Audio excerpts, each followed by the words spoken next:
Good morning, all. Welcome to Talk Tuesday. Today, this is our last Talk Tuesday of the 2022-23 school year. We are so glad that you can join us. We have some exciting content coming up and just some good things on the horizon. And we just welcome you and we thank you for joining us today. So for today's agenda, I am here with my colleague, Stephen Profit, Anne-Marie Cardisco from CERC. We thank you for being here. We also are here with our CSDE colleagues and partners, Carrie Sullivan-Custer and Jay Brown. Today we have an exciting content piece on transition to kindergarten. So thinking of attendance in those younger grades and how we could support that and some strategies to consider. And our colleague, Faquita Jarman-Smith, thank you for joining us. We're excited about this. And also we're here with some East Haven Public School partners. We're here with Paul DiBernardo and Julie Church, and they're going to talk about some strategies from their district to improve that attendance at the elementary level that works. And we're so happy that they can join us. I will wrap up the attendance and engagement piece, which is some upcoming information. Keep in mind, we're in the planning process, so we don't have concrete details, but we'd like to keep in mind what's on the horizon. So what's new at CSDE? Here's our Superintendent's Digest. And again, the link and the QR code are at the bottom right of the screen. Looking at some of the information that was posted in the last few weeks. So some information on EdSite, especially around high school graduation and students experiencing homelessness. So there's new dashboard information for that. If you follow those links, it will help kind of guide you through that. And EdSite is such a great data resource hub that the more you utilize it and get familiar with it, the more it's going to guide you with data decision making. There's also a Clean School Bus Program notice, a funding opportunity. What's really cool, and we have a slide for this, so I won't speak too much on it, but the LEAP home visiting training is open to all districts. It's a LEAP 101, and the dates are here, but we also will talk a little bit about that when Kari goes through her slides. There's the attendance playbook, Smart Solution Post-Pandemic, and that was a big one. Attendance Works, our partners worked very hard on this along with us. So please, the attendance playbook is a resource. I really highly recommend that you hit the link and really go through. There's a Special Education Aspiring Leaders Academy, great information on how to support special education there. There's a CSDE release survey to local businesses for these digital backpacks, thinking of summer 2023 for educators and staff. And there's information on the physical fitness assessment data collection webinar. That's something districts, there's an focus on that. So we have some information there. So I'm gonna move along and turn it over to Kari Sullivan-Custer. Kari. Hi, good morning, everyone, and welcome to our last Talk Tuesday for 22-23. This is our third year of Talk Tuesdays. We will continue next year. Again, it will be every other Tuesday. We'll be sending out the timeline in the next month or so once we get it all firmed up. And we will have a summer series as well. So keep your eyes out for that, what we call, I don't like boot camp. What did we call it? Back to basics, right? That will be for people who are new to your district or people who want a refresher. It will be just back to basics. So I always start with the data. So this slide is our March 2023 data, year-to-date data for the state, and it shows the different groups of students, all students with high needs, students without high needs, English learners, students with disabilities, free meal eligible. And you'll see that we're all coming down some from last year. So we are seeing attendance go in the right direction. For March, it came down quite a bit from February, so we're really happy, and significantly since December. In December, we were above last year's numbers. Let me, hold on, I'm getting a call. Let me get rid of that. Okay. Okay.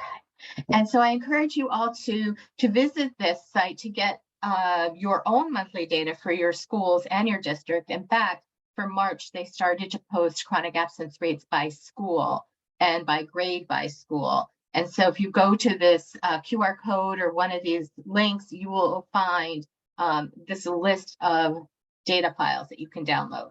Like I always say on your school attendance team, it's really good to have someone who's knowledgeable in Excel to filter and sort and run formulas and things like that. So that's the first data. We're happy to see our student groups are coming down. They're still very high, but coming in the right direction. Next slide, please.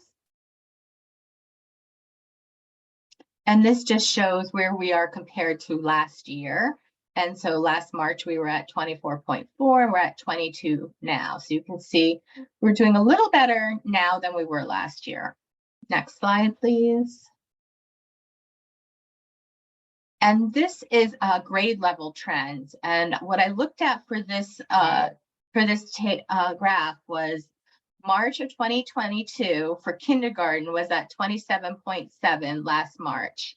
We ended the year at 25.9, and then this current March is 28.5. So we're seeing a real increase in kindergarten chronic absence. And we've learned, many of the reasons for that have to do with building up immunity, real physical illness,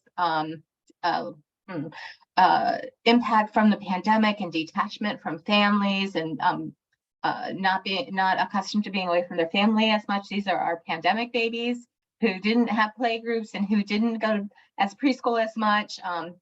So we're really isolated with their families. So attendance is something we're really concerned about with kindergarten and first grade. And you can see after it's starting to go down in second, third, fourth grade through the elementary school, and even the middle school is coming down. And the high school is seeing good traction with attendance coming down. Still very, very high. 28.1 for grade 12 is, just a smidge less than what kindergarten is. So we're concerned about our youngest children and our oldest children, and the situations are different and the interventions are different. But I just wanted to share that with you, and that's something you might want to look at your own district and school level. Next slide, please. So LEAP 101 trainings are happening. I tried so hard to get rid of that little white S there, but so LEAP, as you probably know, LEAP is a relational home visiting approach that supports and re-engages families and students who are missing too much school. It's research-based, tier 2 strategy that improves school attendance and improves a sense of belonging in school, along with many other positive benefits.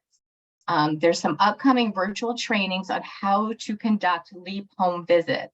These are for people who are going to do home visits. It's not about how to administer them or how to, it's about how to do them. It's how do you make your first phone call and how do you do your first visit?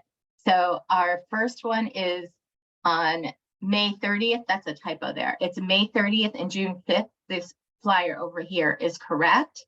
And then there's a registration link on the flyer. So if you link here on the flyer, you can go to, if you link here on the slide, and then you can use the QR code to go to the flyer and then link to the registration.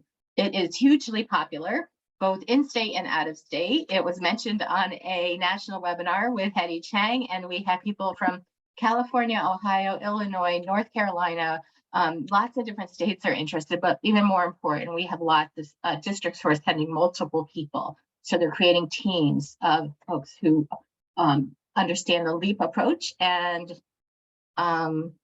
it's not just for the districts that receive the LEAP grant, it's for anyone. Next slide, please. The attendance playbook was released last week. It's the third in the series. It's a joint project with Future Ed and Attendance Works. It's one of the best documents for adjusting attendance. If your school attendance teams are looking for interventions and strategies, this is the place to go. Next slide, please. It has research and resources for every one of the interventions. It will show you what the research says about a particular intervention and what resources there are for you to implement it. Next slide, please. One of the ones that was featured last week on this, and I borrowed these slides from Future Ed. One of the ones that was featured was communicating with families. Direct personalized outreach to families through letters or text can reduce chronic absence, and then tells you how you should do that. Avoid punitive messages, provide precise personalized information, and send repeated communication notices throughout the year. Focus on empathy. How can the school help families? It's very important how we are approaching our communications with families. As we talked about at the beginning of the year, or the middle of the year, how are we reviewing our letters that go home to families around their attendance to make sure that they're friendly and helpful instead of punitive and pushing families away? Next slide, please. Targeted home visits. So LEAP has its whole section in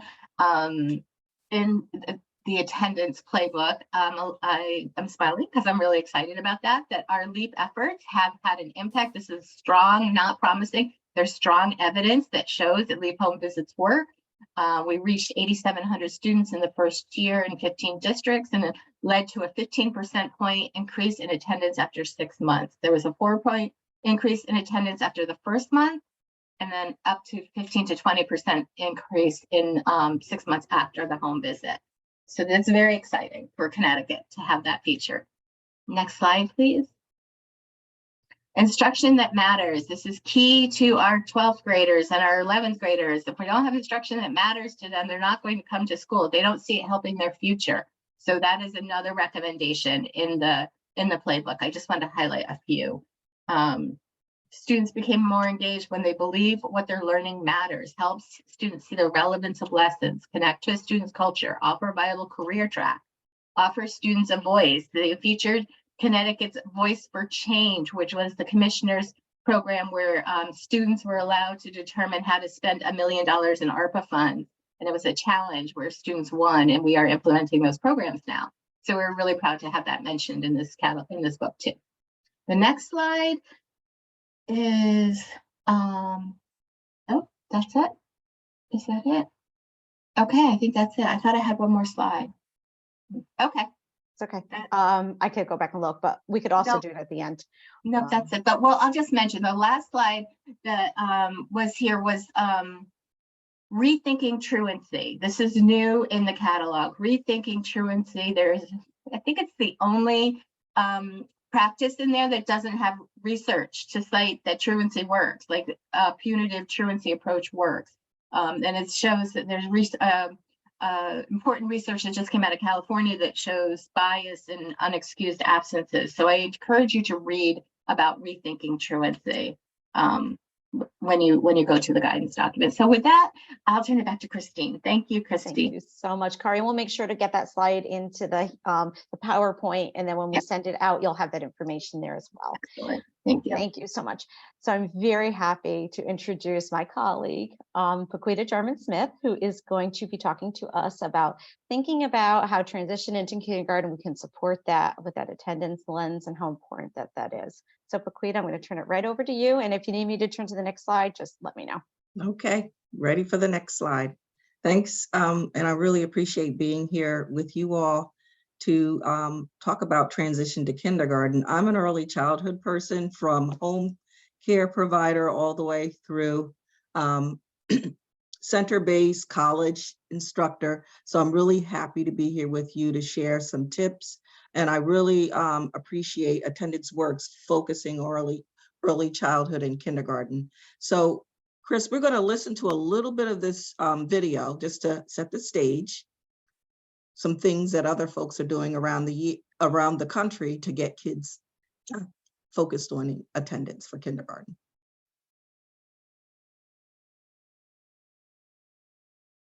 At school would you go all the way to the beginning? You are their first and most important teacher. There we go.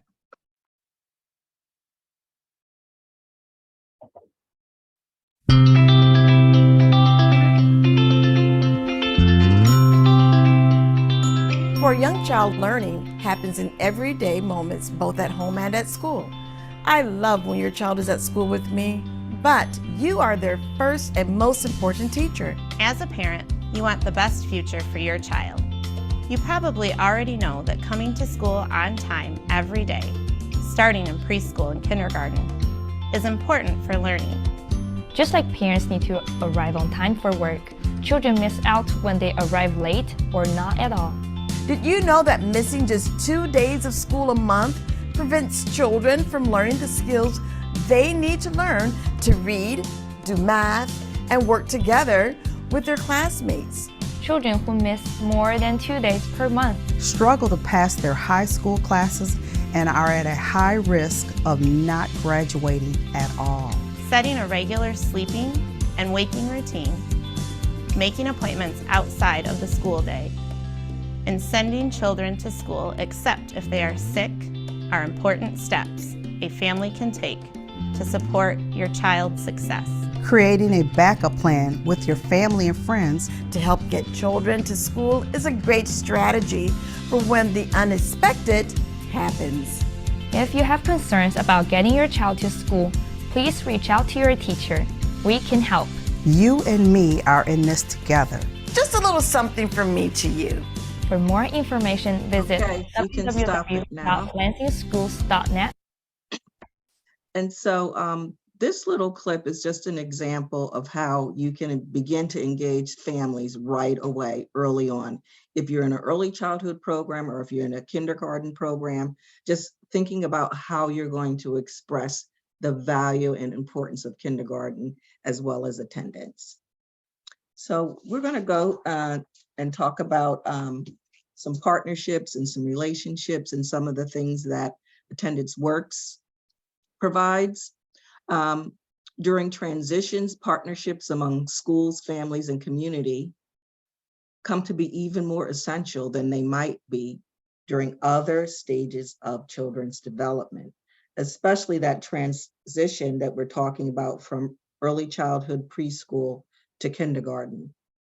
If you can put in chat, why do you think this is a challenge?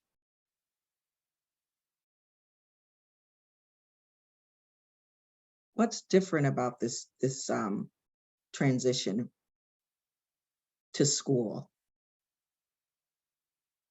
And while you're thinking about that and putting into chat, I can share with you that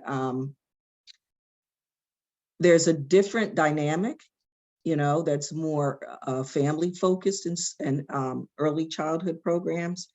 And then when they transition to school, it's more of a school focus. It's less individualized, and this is according to Harvard. It's more regulated, and it's really more driven by school.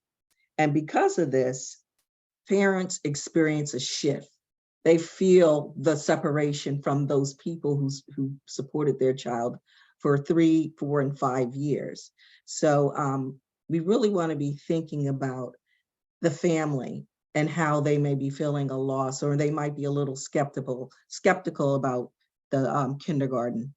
So looking in chat, first school experience, it sets a stage. It may be a different community.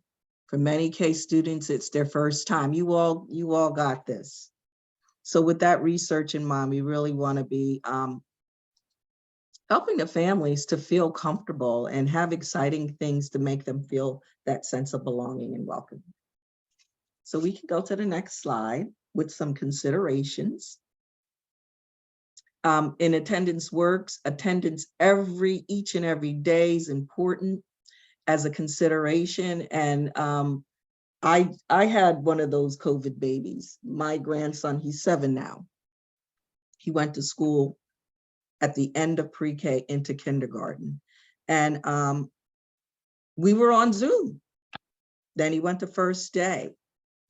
Then he went in person for first grade part-time. And now he's in person full-time in second grade. But there is a lot that kids can really take on and do so that they understand that school's important. They should be there every day. It's an exciting place to be. They can grow, they can learn, they can be with their friends. It's about achievement too. We want, like what you mentioned, Carrie, we want kids and families to know that kindergarten, not only is it a place that nurtures children, it also has critical content related to early literacy and math, social and emotional development that's important for kids to develop. And we want them to attain over time. We want to see them grow, thrive as little people going on into their futures. One of the things that to consider, that we have so many diverse learners. We have, like was mentioned in some of the data, we have multilingual learners. We have families who may be immigrant families, undocumented families, multi-generational families, families of mixed race backgrounds. So all of this should be considered when we're planning for families. We want to think about if there are barriers that they may need to overcome that get in the way of them being on time and attending school every day. Do they have partnerships and places in the community that they know that might give them support that they might need? So we really want to be thinking about kids with disabilities, what their plans are, what this the sending early learning program is sending for the kindergarten to be working on, so that all the kids start off with a strong footing in starting the year. If you have any thoughts, please feel free.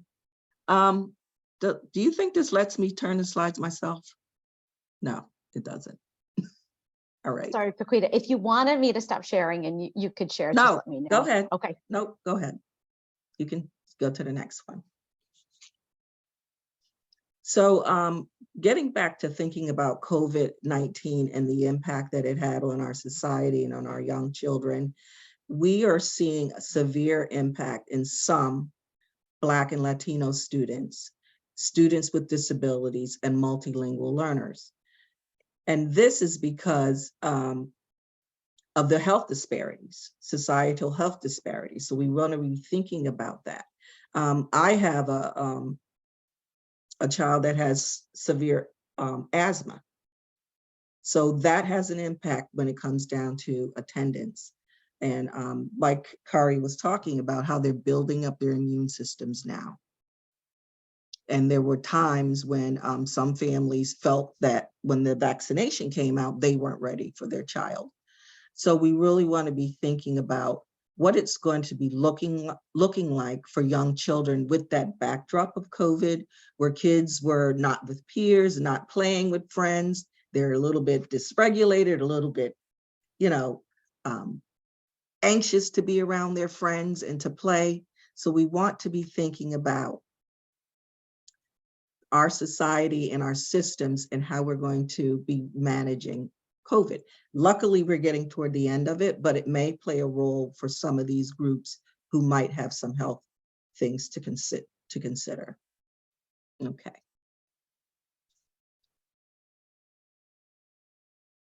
So I wanted you to take a look at the kindergarten a little bit closer.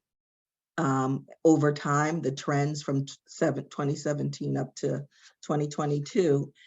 And just looking at what we know is going on, we want to really come into 2023 with a strong focus on getting kids in school, getting them excited about in school, because that kindergarten year, that's the critical year for them to begin their literacy learning, their socialization, really getting on board with the norms of schools. And what school's like, it's going to be more structured for them. And it may be that they have new friends or friends that they don't know. So ways that we can improve on this. I'm hoping that this trend continues to, I don't have the March, what we just saw, but I'm just hoping that we can really get kids more engaged and involved. And just be aware of the data. So with that being said, I want to talk to you a little bit, and you go to the next slide, about transition to kindergarten and why it matters. These are the things that we know to be true. It improves their academic achievement. They're better friends with one another. They are able to continue to develop all of the skills that they need. From social skills to self-help skills, all of those things are coming online with young children. And quality transitions are the opportunities that we really want to be able to think about in a really planful way.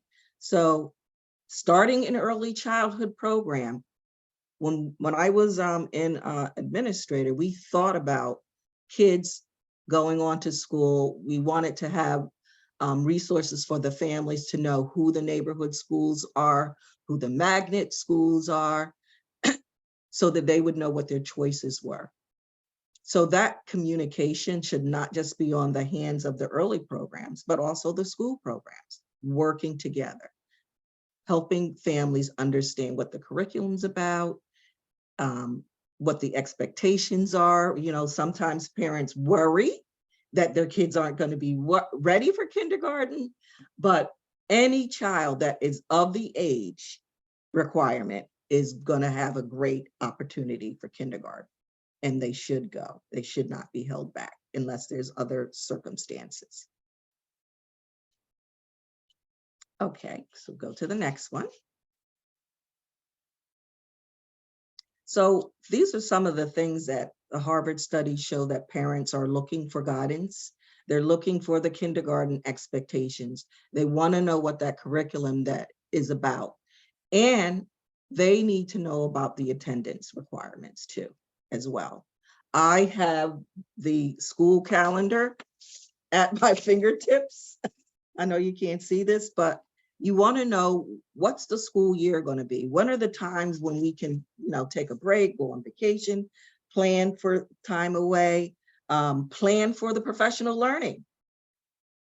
All of those things, you know, families want to know about. They want to know about their child's academic status at school entry. They want to know, you know, what their teacher is, where they're going to be started in terms of the series of math and literacy units of study. And they have open houses so that you can see a foretaste of what that first quarter will look like. Schools' efforts to prepare for transition. Is there a timeline and calendar? And I'm probably preaching to the choir, but all of you know that good transition to kindergarten share opportunities of when children can visit the teacher and when teachers can come visit the home.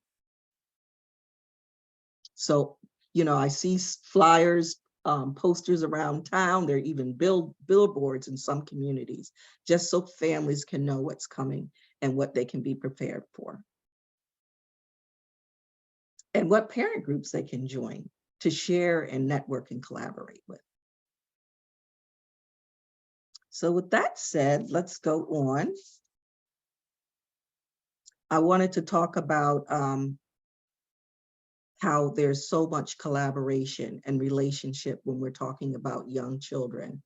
The early childhood programs, they're the ones who have information from the Connecticut Early Learning and Development Standards. The child's final portfolio can be shared with the school and the family. They have school forums for families about kindergarten transition. They have information on how you can have your child's learning records forwarded if they need that. And then the communities. If you can have a place where school, community, and family can be in one space, there's so much that can be shared. Communities have information about housing, healthcare, advocacy. The families, they're the child's first teacher. They can share their connection to the child's funds of knowledge. Children learn different things in their homes. My child happens to be learning a lot about math and banking and counting. That's his thing. He loves that. And we can share that information with the school. Schools and communities working together. I'm glad to hear about home visiting. Love home visiting. And now that we're easing out of COVID, that can be a great way to build relationships with the family and the child. Some school boards have their welcome centers, information on how to enroll, transportation, neighborhood schools, and even services if you need translation, if you need services for your child who has a disability. So just seeing the way that we touch each other from early childhood to the school, to the community and the family and child in the middle. We really see that relationship and just giving information that encourages school and just learning, loving learning. Any thoughts from anybody? How's my time doing? So you're doing great, Paquita. Maybe about another 5 more minutes and then we're going to move on. So I also, can you go to the next slide? Head Start has some wonderful tools for community and family engagement. And these things focus on equity, inclusiveness, cultural and linguistic responsiveness.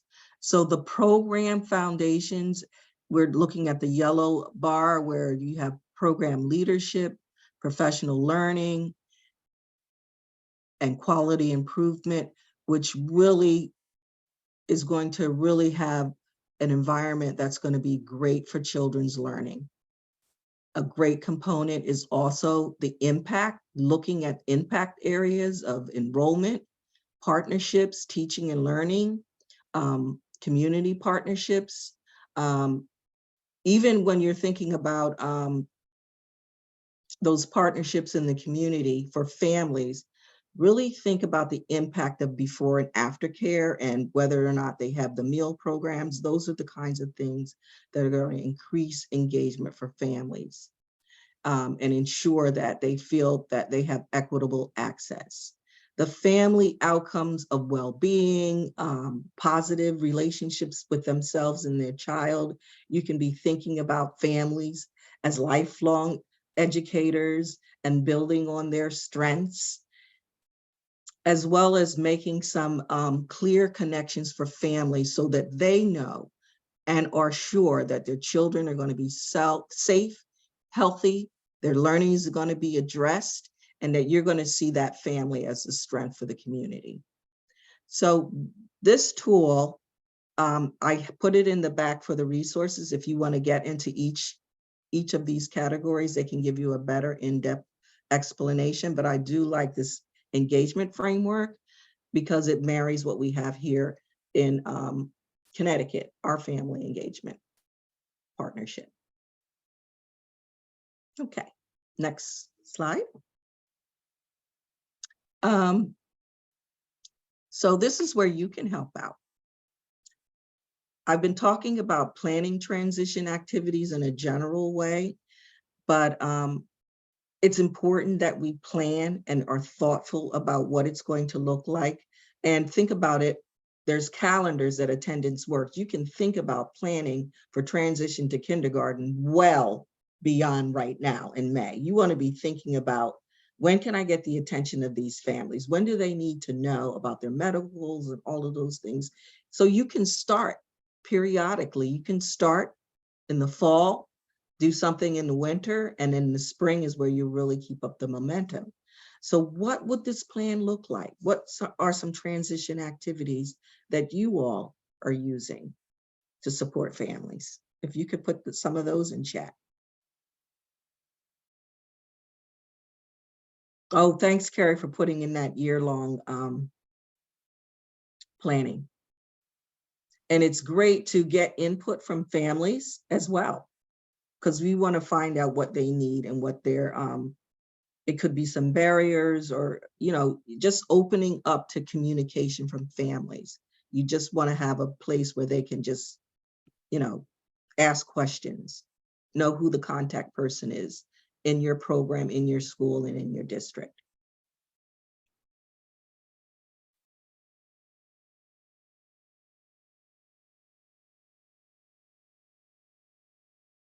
So maybe we'll hear from East Haven a little bit more about what that looks like.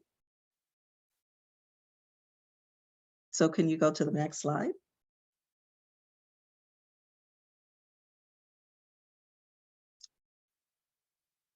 Outreaching to families months in advance. Several events are hosted in Torrington. That's great.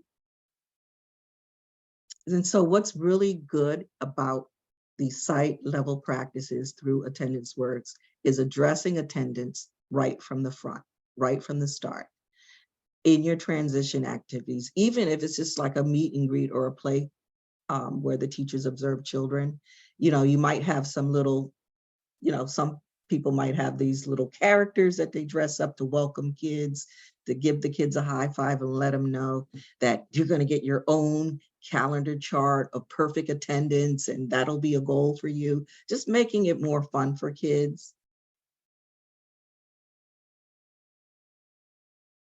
And then discuss attendance when you're welcoming new families. Find out, a little bit about them. It's a great opportunity to build a relationship with the family. Equip them to connect attendance with educational success. So in your transition, always align it to the school curriculum and the goals for kindergarten, in ways that you can help at home, and the ways that you address your child's needs should be shared as well. Use attendance to nurture strong school community. We don't want to be punitive or anything like that, but we really want families to feel like they can communicate with you and that you're going to hear them. And that if there's any kind of conflict or whatever, that you are partners together. So use that community building to help our families. And then offer some supports. If it's health related, help them to think about that within your newsletters or the contacts from the school nurse. And let me check chat. Yep, Jenny talked about visiting the preschools, providing the vaccination and immunization information for families. Yes, we did a lot of that. We even invited, you can even invite a kindergarten teacher and a preschool teacher to talk together to families about what we've done and the expectations of kindergarten. That helps families to see the faces of the teachers and to make those connections and start building those strong relationships. Okay, we can go to the next one. And here is a scanner. If you can use your phone, there are Early Matters Toolkit for practices for reducing chronic absences in early childhood. So these links are really going to give you a lot of information and detail about how to address attendance, discuss it, equip. It goes into detail. Those little buckets that I showed you, these hyperlinks will give you the content behind it. So I think that's it for me. There's some resource links there for you if you have any questions. Do we want to come back to questions after we hear from East Haven? Yeah, that would probably be best. We'll let Okay. East Haven present, but here's your contact information too, just Yep. in case anyone has any further Yeah, questions. and enjoy your end of year and planning for the coming year. And thank you. Thank you, Paquita. That was fantastic. And we appreciate every bit of it. I'm going to stop sharing my screen. I'm going to welcome Julie and Paul into the space from East Haven. And if we can make sure that they have access to share, that'd be great. Thank you. I do see the access. I'm hopefully just pulling it up right now. Let's get Julie. So thumbs up. I think you should see my screen. Awesome. Good morning. Thank you for having us. My name is Julie Church. I am the Family and Community Engagement Coordinator for East Haven Public Schools. And I'm joined by Principal of Ferrara School, Mr. Paul DiBernardo. We appreciate the opportunity to share today. I really feel that Talk Tuesdays has been instrumental in the work that we do in East Haven. Being a longtime participant of Talk Tuesdays, many of the initiatives we've put forth have been sparked from these conversations. So I'm glad to be able to share and give back some. A little bit about let me see if I can move my screen. Yeah. Okay. So a little bit about East Haven. We have 8 schools with very different configurations. Some of our schools are 1-8, we have K2, we have 1-5, lots of different configurations of schools. We have many neighborhood schools, which is a challenge. We have a very diverse community, and the breakdown is kind of here on the screen. One of the schools we're going to showcase today is Ferrara, which is a 3-5 school. That enrollment slightly higher now, but it is a smaller school. And when we've presented some of this information to other groups, the response is that the student population is so small, and that's why you're able to achieve the success that you're able to get. But when we look at it, we really try to focus on a percentage. So all schools have a percentage of staff to student ratio. So even though this looks like a small sampling, it really isn't. I promise I'm going to let Mr. DiBernardo speak at some point, but I do get very excited about this work. So unique to East Haven, I think, is the fact that we really see the connection between engaging families and students' attendance. I was fortunate enough to be put in this position approximately 4 years ago, and the position has morphed into encompassing some other things that fit well under the same umbrella. So we have family engagement. I'm also the coordinator of social emotional learning. I do Safe School Climate and run our district attendance and climate committee. And all of these things are so interconnected. And I feel that our work as a district committee with building representation is really what is allowing us to see some results. So like many schools across the district, we do some wonderful things. We did the March Madness bracket that everyone across the state was jumping on.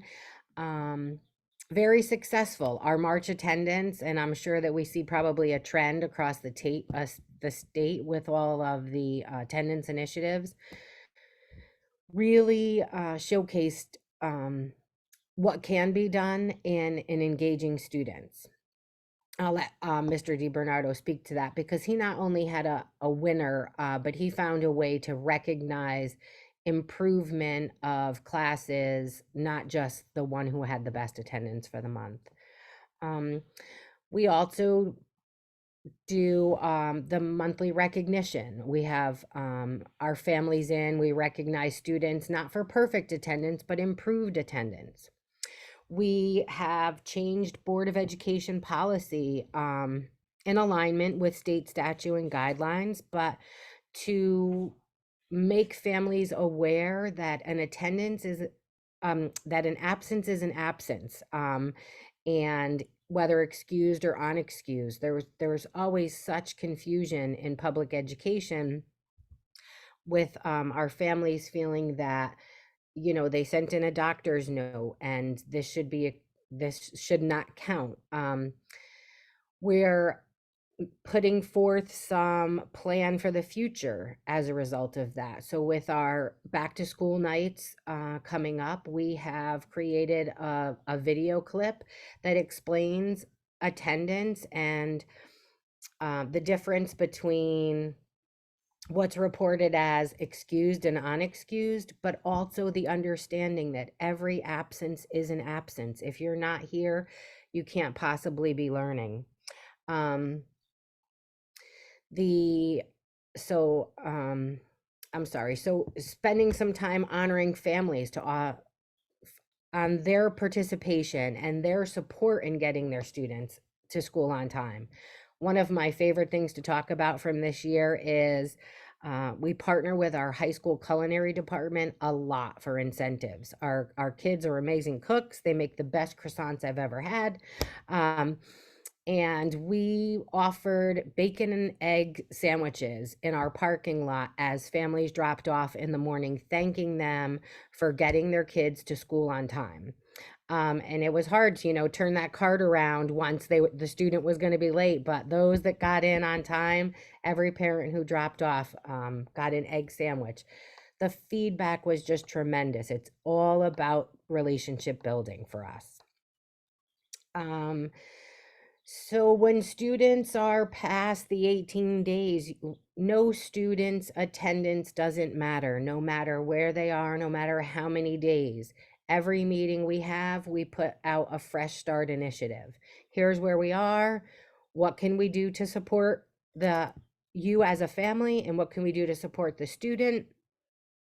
to getting that student in school on time, ready to learn. We can't do our part without the family's part in partnering with us to bring the kids in. And the other thing is we really try to partner with community organizations to support our kids and our families by providing incentives. Kids like to work for things. They are thrilled when they're rewarded for things. So when our local pizza place offers, a bus trip there for pizza as an incentive to the class with the best attendance, it's really sought after by students. We want our kids poking their parent or guardian and saying, come on, I need to get in, I missed the bus, but I still need to get there. That's the reaction we want from our kids. I was thinking of this when you were sharing earlier about students being in control and marking their attendance and making it fun for them. Those little ones, if they could move a little virtual sticker on their, iPad or computer or whatever they're using in first grade, just finding the ways that engage them and make it fun for them to want to do this. See if I can go down one more. Oops, sorry. Yep. So currently right now, we looked at our last attendance meeting, and meeting as a district is so important, and having building representation. We do the breakdown, and I thank Kari for sharing those slides earlier.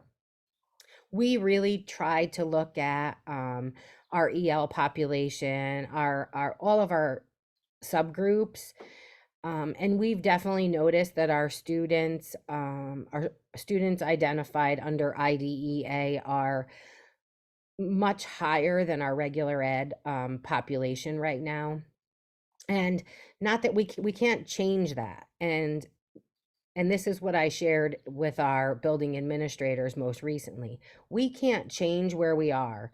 We may have hit that 20% and that's where we are, and we know that we can do better next time. But we can also finish strong. So know that these are the students that you have that are at 18%. Making sure that 18 absences.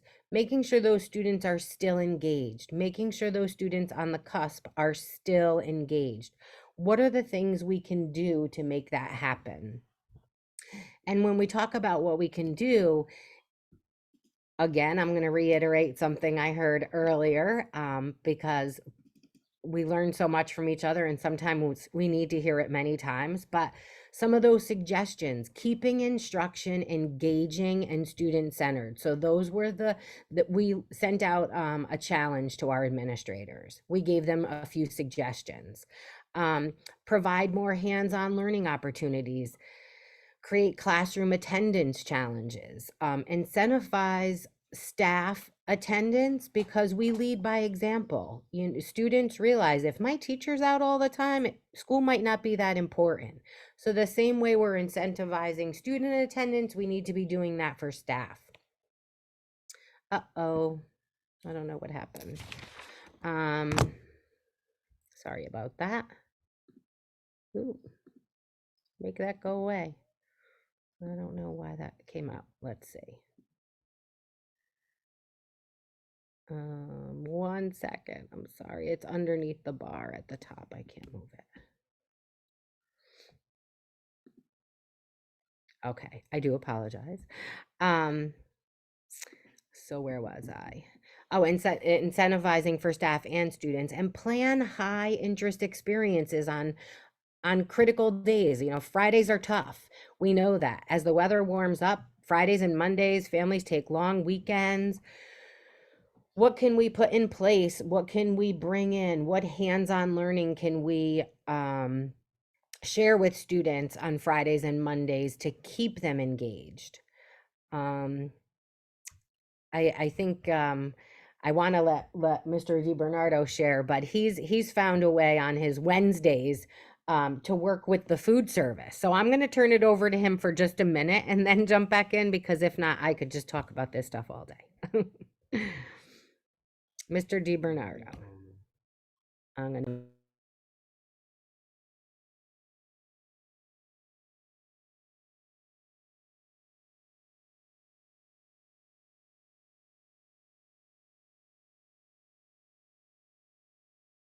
No. Oh, there we go. All right, now you have to mute yours. Hi, everyone. So what were we saying? Oh, my Wednesdays.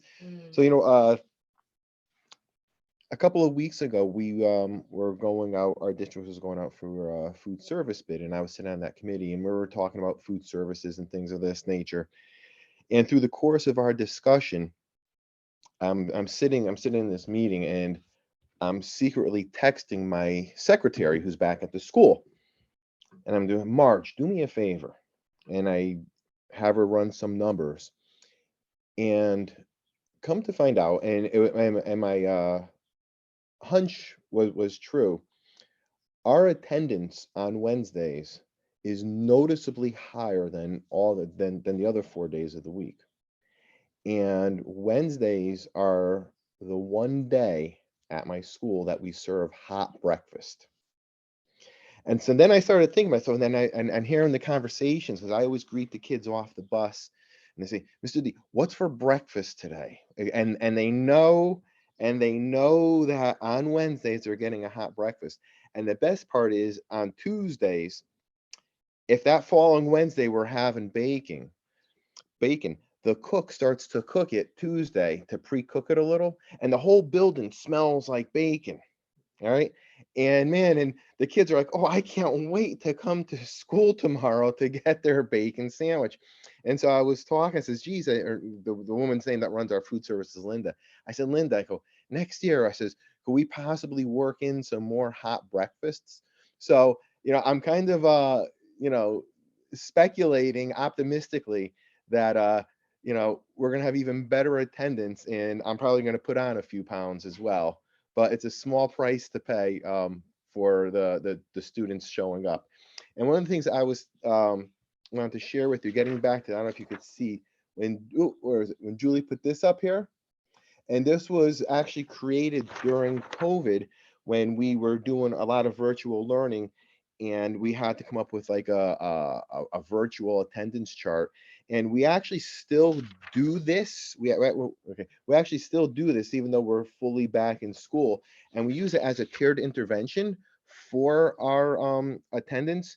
And it's kind of a neat thing because several things come out of this one little strategy. One is this: is when you see all these little characters down here, okay? You can totally customize that. We have students that we use this for, and down at the bottom of their stickers, they have the Ninja Turtles, or they have cars, or they have dinosaurs, or whatever they're engaged in is what they actually can customize their incentive chart for. And we're in grades 3, 4, and 5, and twice a week, all of our students have technology classes. I've worked with my technology teacher, and students that have this chart, they're creating in their tech classes their own attendance chart. So now there's an incentive to not only use the chart, which is great because it means they're coming to school, but they're really engaging because they actually created it. And then all you do is you just share it. You can actually share the link, and then their parents could also be, partake in it. And it's kind of a really neat thing. And I also wanted to talk about my school is one of the schools that we did this, okay, the March Madness, okay, and we do several things like that a year, several events like that a year to really try to make coming to school exciting for the students by having some sort of competition. And what we do on that, we set up brackets, and then each week we would have a winner progress. And so the other classes, Julie mentioned before how we had a way of keeping everyone excited for the entire month. Even though if your class got eliminated in the first round, we had 3 classes that we were able to take to pizza, right, Jules? Pizza. We took to a local pizza restaurant here. And the grand prize winner at the end, They were going to get a trophy and they were going to go, and the runner up, their class is also going to go. But then we also took the percentage for the entire month, and whoever that class was, they were also going to go. So say if you had a bad week and you're out of the competition, if your class still had great attendance throughout, you'd still be able to go and get the reward. So it was really kind of fun. It was highly engaging. And did I miss anything, Jewel, that I want to talk about? 4 minutes. We only have 4 more minutes? Pass the baton. All right, and I want everyone to know this, is that you unfortunately got stuck with the two largest and most verbose talkers here in East Haven, because the two of us are like dueling banjos and neither one of us want to shut up. So, but if anything else comes up, I'll let you know. All right, thank you, everyone. So, and it is true. We do like to, and we like to share good things.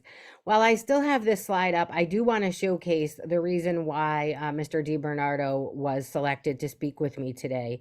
You can see his chronic absenteeism rate is significantly lower on the lower end of the district, and we have one other that is really quite low at 10%. Currently, and that school is our school of choice. And traditionally, that school has a very, very low chronic absenteeism rate because some of the things I attribute that to is it is a school that you had to select to go to, very strong family engagement as a result of that. But to have Ferrara at just around 12% right now is pretty remarkable. See if I can get it to go back. So those positive, proactive approaches are what we're talking about, making sure we're connecting families to the supports and resources they need, seeking feedback from families. We offer a community conversation in the evening, both in person and virtual once a month. We offer a conversation cafe at our buildings in the mornings, where families can come and have some of our culinary treats, a cup of coffee, and share concerns they have, thoughts they have, suggestions, really listening to families' feedback and pointing out when we're acting upon it. So every district does surveys. What we found is helping us this year to build better relationships is actually stating when we're making a change as a response to suggestions from our surveys or from our feedback, letting families know you wanted this is something that you requested, we're taking action because we care, we are listening, and we really want to continue this partnership at such a high level. We're also trying to support our teachers as best we can, because teachers that are engaged, enjoying their job, loving coming to work, emit something every day that is catchy, right? Those students feel the love, they feel the warmth. So we're really trying hard to make sure our teachers feel supported. And as far as even like teacher negotiations this year, it was a very unique year. We value them, and we're doing everything in our power as a district to let them know that they're supported and valued. I want to squeeze this in, and I know I'm closing up on 11 because this was so important, because understanding that other part of the umbrella I'm under, the student social emotional learning, and checking in with them every day is so critical to our work. And I know traditionally grade 3 across the state has like one of the lowest chronic absenteeism rates. But if you look at, we implemented a virtual check-in, how are you feeling today? For students, so that they don't have to approach a teacher, but if they need somebody to speak with them very early on in the day, this is their way of notifying. And what's so valued from all of this is the significant difference. So we use Panorama as a measure for our family surveys, student surveys, and staff surveys. And if you look at our grade 3, how students rate on emotion regulation, growth mindset, their social awareness, and how supported they feel, grade 3 is all green, and green is that positive response on Panorama. Having small things like a morning check-in for every 3rd grader in the district gives them that sense of, I am cared about, they want me here, and it's reflecting in our data, and that really honestly is making us feel good. I'm gonna go fast, one more.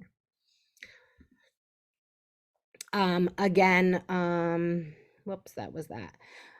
I also wanted to share the difference when we have 3 of our 8 buildings that are really committed to family engagement, staff wellness, and attendance initiatives. They are all in. It's like you start with the Welling and the others come along, right? I just wanted to highlight, you don't see the names here, but the top 2 and the second to the bottom, those are our school staff results. And bright green, that like they're very positive. They feel supported. They're in line with school leadership. They're reporting positive school climate. The balance of all of these things working together is what will move you along. And I'm sure I'm out of time, so I'm going to wrap it up. But thank you for letting us share. Thank you so much. Thank you, Julie. Thank you, Paul. We love have talkers in the space, so you guys are welcome back anytime, and I hope you will join us for future Talk Tuesdays and future work. I thank Paquita Jarman-Smith for the great content piece. One other person that came into our space a bit later, Michelle Levy, and she's with the Office of Early Childhood, and we're hoping to have her join us as well for some future work. And we're going to focus more on early childhood as we move forward with our new plan. So just having that in mind. But we thank you all for joining us. Again, this is the last Talk Tuesday of this school year. We will have hopefully some summer sessions. We are in the process of planning everything. So as soon as I get that information and it's solidified, we'll reach out to all of you. So we wish you all the best in wrapping up your school year. Safe and happy summer. We hope a lot of you can join us over the summer when we get going on those sessions. And here's our contact information. If you ever need anything, questions or pieces of information, please feel free to reach out. But thank you all for joining us, and we wish you all the best. Hope to see you soon. Thank you, everyone.